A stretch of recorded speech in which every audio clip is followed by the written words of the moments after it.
Okay, introduce yourself again. Okay, I am Carey Phelps. I'm a sophomore and I'm going to be a staff in Kindle next year. And I'm Rachel. I'm a junior again, and I'm going to be RA at Xanadu. And, let's see, we'll just make sure we're both in the frame. Oh. There we go. Okay, so I guess I'd like to kind of use this conversation to check in, see how you're doing, how this week's going. Yeah, I just actually came from a Chinese exam, Ooh. which is pretty exciting, especially because I don't speak Chinese very well. And my teacher actually, at one point during the exam, was kind of talking more about the storyline that we were supposed to be presenting on. And she said, oh yes, like this tutor figure in the story was kind of seen as an older sister who the main character could really like come to with their secrets and their problems. And I thought she phrased it as a question, so I thought she meant, what was the secret she told me? And I just gave her this look of like complete fright. I was like, oh no, I don't know what this question is. And it really made me think more about like how I react to things that are unexpected, for example. Oh, interesting. Because in this exam, if I had just been very calm and composed, I would have been a little bit more able to realize that she wasn't really asking me anything. She was just kind of responding to my own statements in the exam. And so that was kind of a shock. And I think what really helped me like have some closure was I was the last person to have an oral exam today. And so I got to talk to her a little bit after because nobody was coming through the door to have the next exam. And so I got to say to her, like, what was that secret that I was supposed to say? And she was like, no, that it wasn't anything that was in the test. I was just like talking about the position of an older sister. And that brought up for me a couple of things, like maybe how when people really feel comfortable with you, they can kind of tell you personal details that you might not necessarily know otherwise. And also my own reaction and maybe other people's reaction to unexpected moments that may be high stress and might kind of linger as like a negative feeling like afterwards, even if like the situation has ended.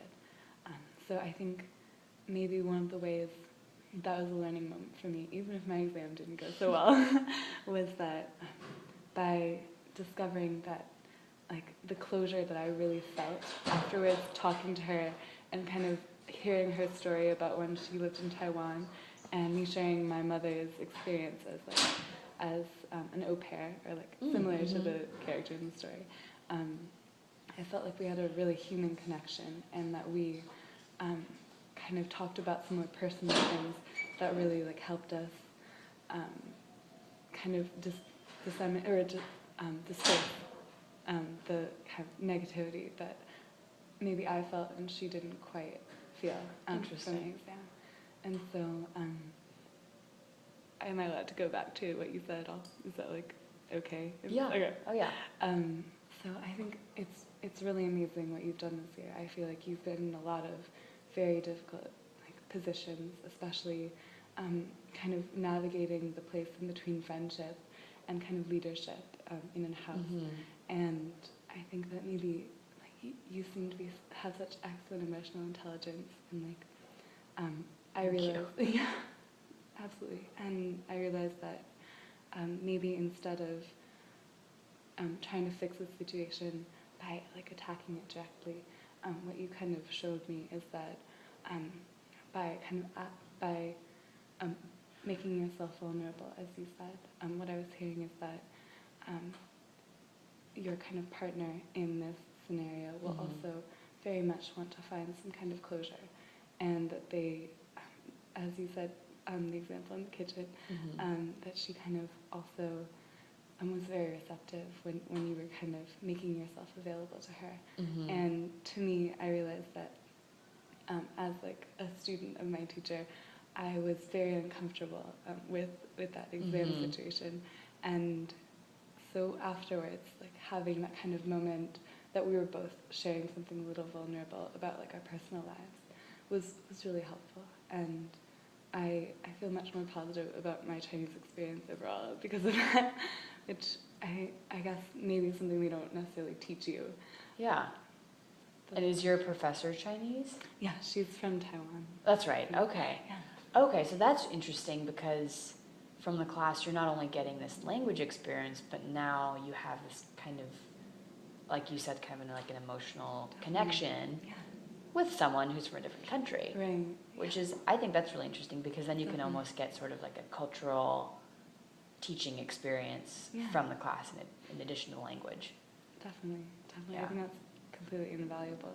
Mm-hmm. And that's something that I feel like residential education is kind of focusing on that aspect of, even though we're having this kind of baseline, like everybody's going to class, the reason we're here is to learn. Mm-hmm. But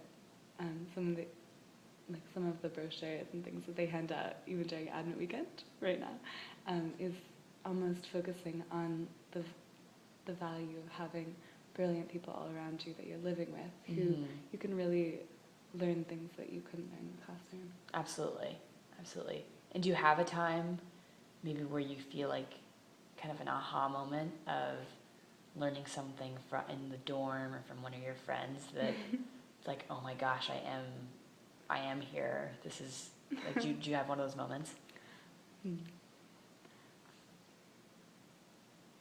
I mean, there's so many to choose Yeah. from. I would say, well, my roommate this year, I realized that I was such good friends with my freshman roommate that I wanted to have that kind of connection with someone else. And so I assigned to Zapato without any roommate. I didn't draw with anyone. Wow. And That's brave. I got of someone completely random. So that was interesting. And her name is Nahala, and she's in Cayo. And she rushed at the beginning of this year. And she's absolutely incredible. I would say that we have a completely different relationship from that I had freshman year. And I think it's really taught me things that I didn't think it would. Because I saw a roommate at Stanford as like this perfect angelic being, because that's how I felt about my freshman roommate. She was incredible.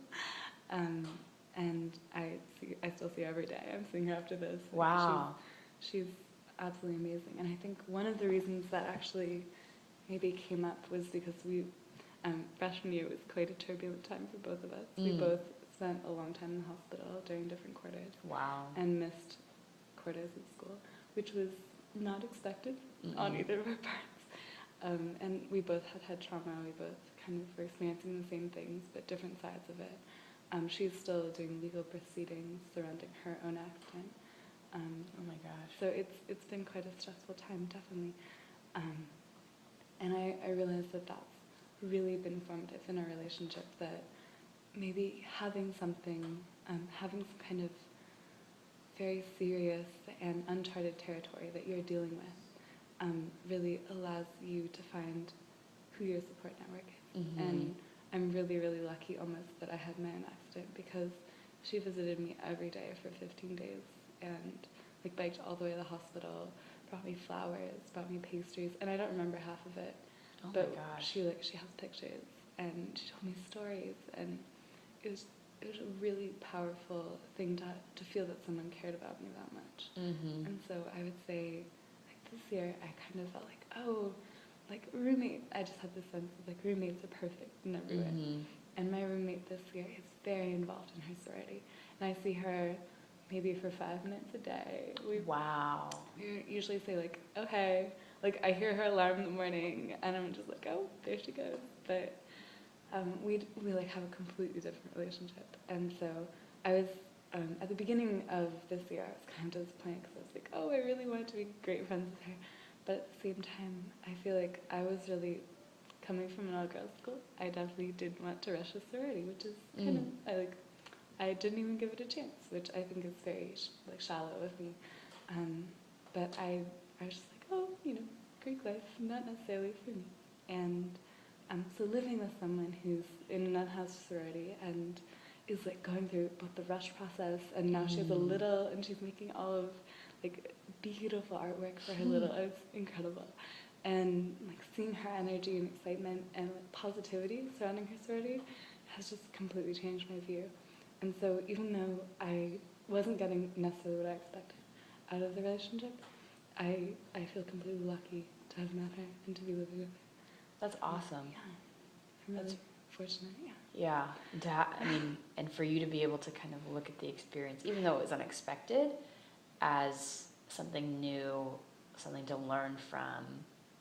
I think that's really neat because I don't know, you can see people that could have been in your exact same situation who may have had their judgments about your roommate and not given her a chance.